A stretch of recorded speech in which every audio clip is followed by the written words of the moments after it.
Developing a national monitoring and evaluation strategy requires a structured and context-sensitive approach. For this reason, we have to take into account several key issues. Firstly, territorial approach and local adaptation. The way that monitoring and evaluation is conducted in Bogota is not the same as in other regions, because many areas in Colombia face different challenges, such as limited internet connections, which can affect the data collection and the report. To solve this situation, the strategy must incorporate alternative reporting methods and locally adapted tools. Secondly, we have to take into account the other experience in other IOM missions. For this reason, we should alignment with other IOM monitoring and evaluation teams. We should recognize best practices and adapt this practice to our context.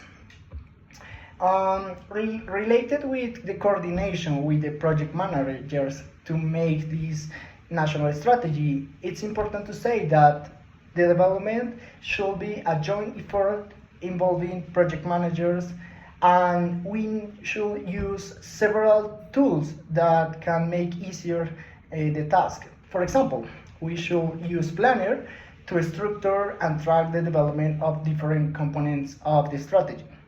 We can use a Kobo toolbox to collect field data and input from stakeholders. And finally, we can use Power BI to visualize the strategy implementation across the different regions and thematic areas. Finally, it's very important to take into account the global framework when we are gonna create this national monitoring and evaluation. We need to take into account, for example, the SRF, the IOM Strategic Results Frameworks.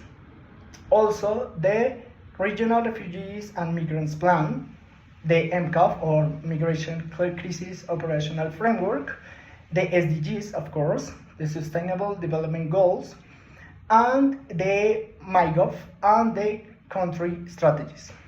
Integrating these elements, we ensure that the strategy take a territorial approach and that the new monitoring and evaluation be the best that we can make.